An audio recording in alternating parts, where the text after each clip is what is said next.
दीपावली का ये प्यारा त्योहार जीवन में लाए आपकी खुशियां अपार। माता लक्ष्मी जी विराजे आपके द्वार, शुभकामना हमारी करे स्वीकार।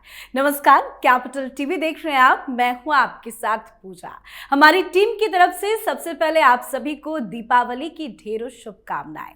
पूरे देश भर में दीपावली बड़ी धूमधाम से मनाया जाता है। हिंदू धर्म में दिवाली के पावन पर्व को सुख समृद्धि का प्रतीक माना जाता है। इस दिन मां लक्ष्मी और गणेश जी की पूजा का विधान है। मान्यता है कि दीपोत्सव के मौके पर गणेश लक्ष्मी जी के पूजन से घर में सुख समृद्धि और खुशहाली आती है। प्रत्येक वर्ष कार्तिक माह के अमावस्या तिथि में दिवाली सेलिब्रेट की जाती है, लेकिन इस बार लोगों में दीपावली की तारीख को लेकर भारी संशय बना हुआ है। कोई कह रहा है कि दीपावली 31 अक्टूबर को है, तो कुछ लोग 1 नवंबर मनाने की बात कर रहे हैं। अक्सर पर्व की पक्की तिथियों को लेकर किसी न किसी कारण से लोगों में मतभेद और कंफ्यूजन बनी रहती है। तो आज हम आपको अपने इस शो में बताएंगे कि आखिर कब है दीपावली, क्या है शुभ मुहूर्त और कैसे करें पूजा अर्चना, और वो अचूक उपाय भी बताएंगे जिसके करने से आपके घर में सुख समृद्धि आएगी। और इस पर हमें ज्यादा जानकारी देंगे आचार्य हिमांशु उपमन्यु जी। आचार्य जी, बहुत बहुत स्वागत है आपका। राधे राधे। राधे राधे। आपको सबसे पहले दीपावली की ढेरों शुभकामनाएं। आपको भी बहुत बहुत शुभकामनाएं और हमारे दर्शकों को भी बहुत बहुत शुभकामनाएं, क्योंकि ये जो त्योहार है ये हमारे सनातन संस्कृत की वो साझी धरोहर है जो संपूर्ण भारतवर्ष में मनाई जाती है। तो हमारे दर्शकों को भी इसकी बहुत बहुत शुभकामनाएं। बिल्कुल, लेकिन इस बार देखा जा रहा है कि बहुत ज्यादा कंफ्यूजन है कि 31 को मनाए या 1 को मनाए, तो कब दीपावली मनाए हम लोग, ये जरा बताइए। देखिए, दीपावली जो मनानी चाहिए वो मनानी चाहिए 31 अक्टूबर को, गुरुवार के दिन। और उसके पीछे का मैं आपको कारण भी बता दूं, क्योंकि दीपावली मनाने के लिए हमारे यहाँ सनातन धर्म में बताया गया है कि जो अमावस्या तिथि है वो जब प्रदोष व्यापनी, प्रदोष मतलब जो उसका अर्थ है वो सूर्य अस्त के समय से लेकर के उस शाम का जो समय होता है उस समय और रात्रि काल में अमावस्या हो। ऐसा नहीं कि दिन में सुबह अमावस्या उदया तिथि। बहुत सारे लोग, एक जो कंफ्यूजन हमारे यहाँ सनातन धर्म में है वो ये है कि बहुत सारे लोग ये मानते हैं कि उदया तिथि जिस दिन हो उसी दिन हमें व्रत त्योहार इत्यादि करना चाहिए, ताकि सभी त्योहार या सभी व्रतों के साथ ये नियम नहीं जुड़ता है। ये उन्हें समझना होगा। अगर वो इस बात को नहीं समझते हैं तो वो कई बार इन चीजों में फंस जाते हैं, और 1 तारीख, इसी कारण से कुछ लोग 1 तारीख का बार बार जिक्र कर रहे हैं कि 1 तारीख को दीपावली हो सकती है, ताकि दीपावली 31 अक्टूबर को है और उसी दिन शाम को 5:11 से अमावस्या तिथि जो है समाप्त हो रही है। कब? 1 तारीख को। तो वो प्रदोष में जाएगी ही नहीं। 3:18 से आरंभ हो रही है 31 तारीख को, जो प्रदोष काल में भी आपको मिलेगी, शाम के जो आप घर का पूजन होता है उस समय भी। और दीपावली में जो सबसे मुख्य होता है वो होता है रात्रि का पूजन, जिसके विषय में बहुत सारे लोगों को जानकारी नहीं है। लोग उसे तांत्रिक प्रयोग मान बैठे हैं हमारे यहाँ सनातन धर्म में, ताकि ऐसा कुछ नहीं है। वो एक स्वयं सिद्ध मुहूर्त है जिस समय भगवती लक्ष्मी की आराधना हमारे यहाँ सनातन धर्म में की जाती है।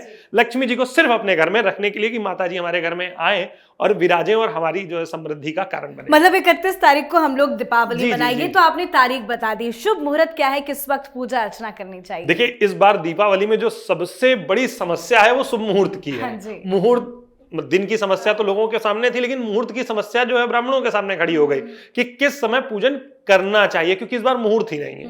बहुत मतलब गिने चुने बहुत छोटे छोटे मुहूर्त है। जैसे कि एक मुहूर्त जो मुझे मतलब मध्याह्न काल में मिला वो था अभिजित मुहूर्त, 11:30 से 12:14 तक दोपहर में। और फिर जो दूसरा मुहूर्त है जो वृषभ लग्न है वो 6:11 सायंकाल से लेकर 8:08 शाम तक रहने वाली है। उसमें अमृत चौघड़िया 5:27 से 7:03 तक। अब इसमें मसला ये है कि जो सबसे शुद्ध मुहूर्त होगा वो होगा 6:11 से लेकर 7:03 तक। ये शुद्ध मुहूर्त सिर्फ इतना है इस बार। इसके अतिरिक्त पूजन के लिए और कोई शुभ शुद्ध मुहूर्त ही नहीं है जी। तो क्या है पूजा विधि, कैसे पूजा अर्चना करें? देखिए, पूजा विधि जानने के लिए हम लोगों को जानना चाहिए पहले सामान क्या व्यवस्थित कर लिया जाए। अगर हम सामान व्यवस्थित कर लें तो हमारे लिए पूजन कर पाना बहुत आसान होता है। तो मैं चाहूंगा हमारे जो दर्शक इस कार्यक्रम को देख रहे हैं वो एक कॉपी ले, एक पेन ले और बैठकर इस सामान को नोट कर ले। कई बार ऐसा होता है कि जब हम पूजा की शुरुआत कर देते हैं तो फिर याद आता है ये तो रह गया। तो आप बैठिए बहुत, क्योंकि हमारा चैनल जो है वो आपको हर एक चीज बहुत साफ सफाई और आराम से बताना पसंद करता है। तो बैठिए, कॉपी पेन लीजिए और लिख लीजिए इसे। पहले जो आपको सामग्री की व्यवस्था करनी है वो होगी रोली, सिंदूर, हल्दी पिसी हुई, ताकि आप बढ़िया अच्छी सी चौक सजा सकें। रंगोली जो लोग सजाना चाहते हैं वो रंगोली के लिए अपना सामान ले आए।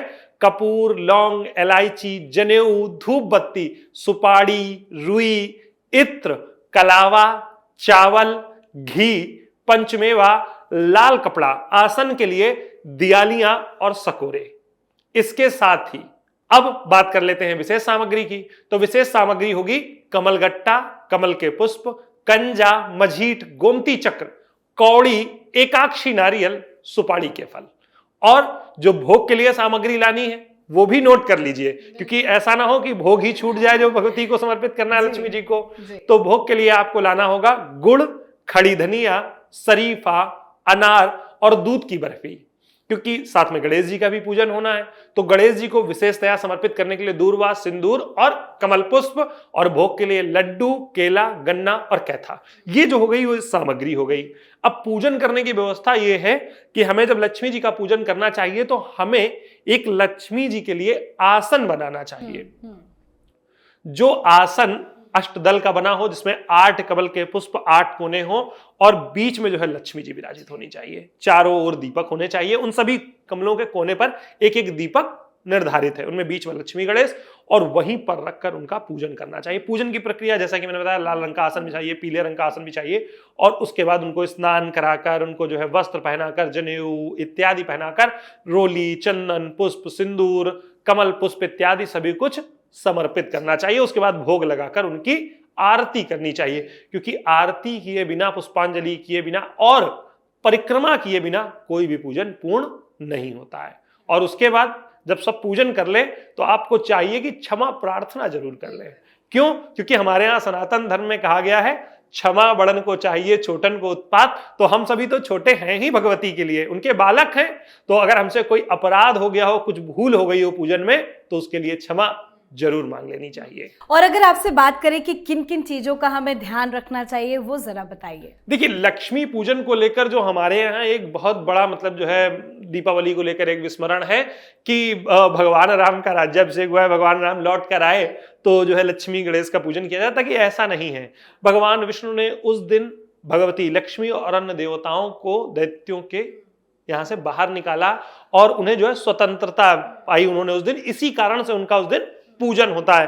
तो पहले तो उन्हें ये याद रखना चाहिए कि ये जो समय है ये देवताओं की स्वतंत्रता का है।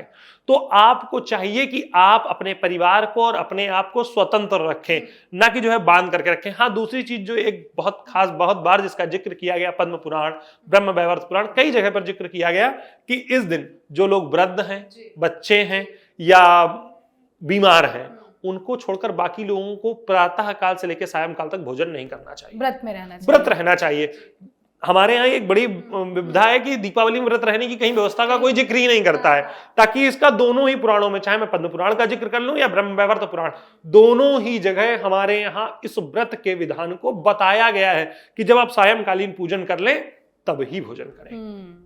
तो ये व्यवस्था बताई गई है जी। और अचूक उपाय आपसे जानना चाहेंगे, क्योंकि हर कोई चाहता है कि उनके घर में लक्ष्मी जी की पूजा हो रही है तो धन की वर्षा हो, तो कैसे लक्ष्मी जी और गणपति जी को मनाया जाए? देखिए, लक्ष्मी जी को मनाने के लिए जो कि मैं आपको बताना चाहूंगा कि लक्ष्मी जी को मनाने के लिए या धन को सदैव अपने घर में स्थिर लक्ष्मी जिसे कहा जाता है, उस स्थिर लक्ष्मी की प्राप्ति के लिए आपको चाहिए होता है कि जो मैंने विशेष सामग्री बताई है, कमलगट्टा, कमल का पुष्प, कंजा, मझीट, गोमती चक्र, कौड़ी, एकाक्षी नारियल, सुपारी के फल एक कटोरी में रख ले। उसी में अगर आप सामर्थ्यवान हैं तो एक चांदी का सिक्का, और अगर ईश्वर ने जो है जैसी व्यवस्था कर रखी है तो एक कोई सिक्का रख ले उसमें, और उस सिक्के को एक कटोरी में रखकर लक्ष्मी जी के समीप रख दें।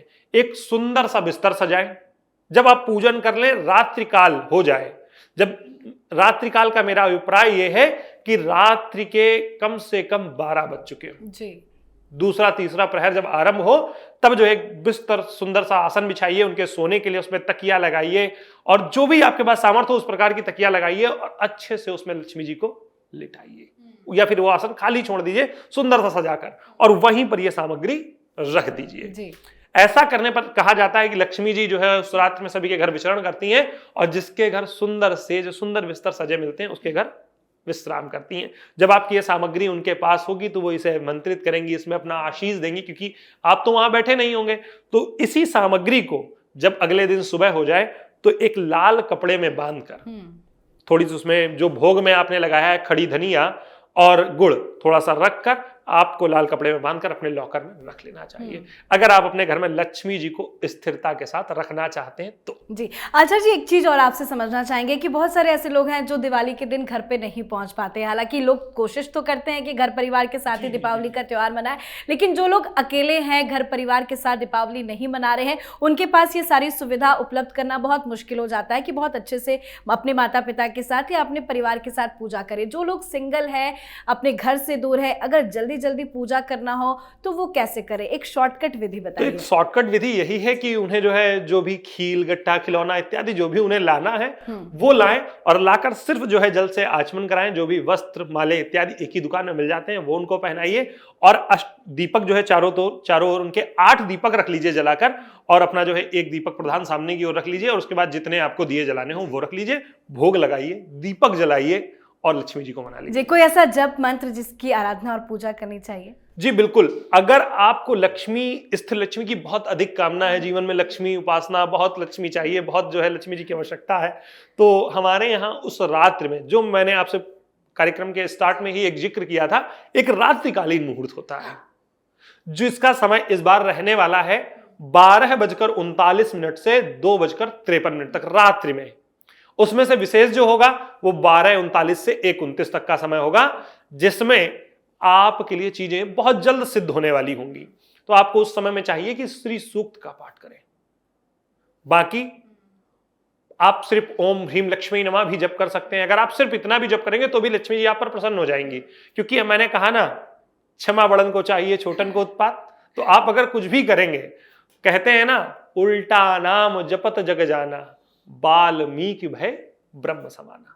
तो उन्होंने उल्टा नाम जप कर जब ईश्वर को पा लिया, तो आप ओम ह्रीम लक्ष्मी नमः अगर आप सिर्फ जप रहे हैं तो भी आपके जीवन का कल्याण हो जाएगा।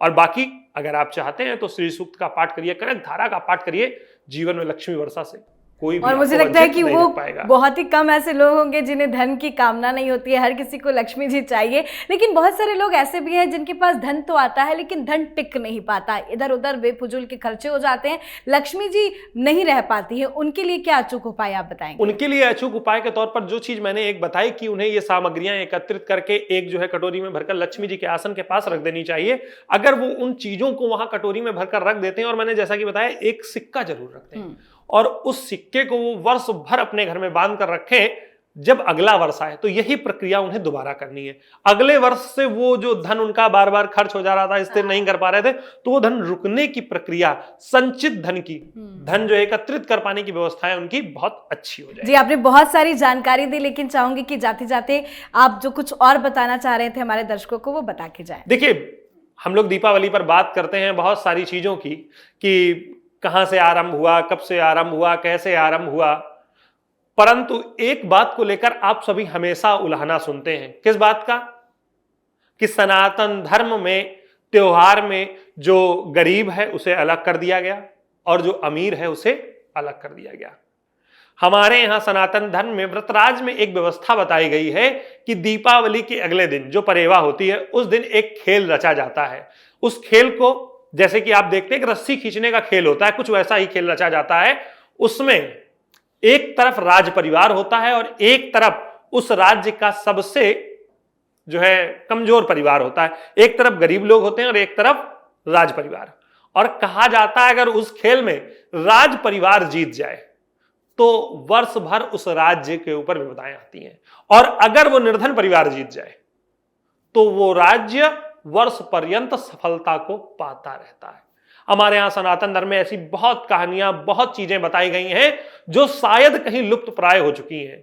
अगर आप सनातनी हैं तो मेरी सलाह सिर्फ इतनी है कि पुस्तकों को पढ़िए और अपनी चीजों को जानिए, जिसमें आप ये जान सकें, समझ सकें कि हमारा सनातन धर्म कितना वृहद है।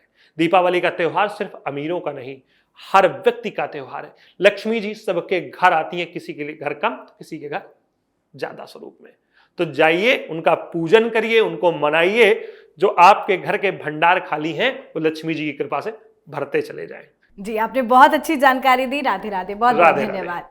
तो मान्यता है कि अमावस्या की काली रात में देवी लक्ष्मी पृथ्वी पर आती है, ऐसे में जिसका घर भी दीपक की रोशनी से जगमगाता है और शुभ समय पर लक्ष्मी जी की पूजा पाठ करते हैं, उनके घर में धन की देवी लक्ष्मी जी की विशेष कृपा बरसती है। उदया तिथि का तर्क देकर 1 नवंबर को दीपावली का त्योहार मनाने की बात बिल्कुल गलत और भ्रमित करने वाला है। तो हमने आपको जानकारी दी कि किस दिन दीपावली मनाना है, कैसे मनाना है, क्या कुछ शुभ मुहूर्त है। तो उसी तरह से आप दीपावली मनाएं, आपके घर में धन की वर्षा होगी, लक्ष्मी जी की कृपा होगी। आप सभी को एक बार फिर से दीपावली की ढेरों शुभकामनाएं। देखते रहिए कैपिटल टीवी। नमस्कार।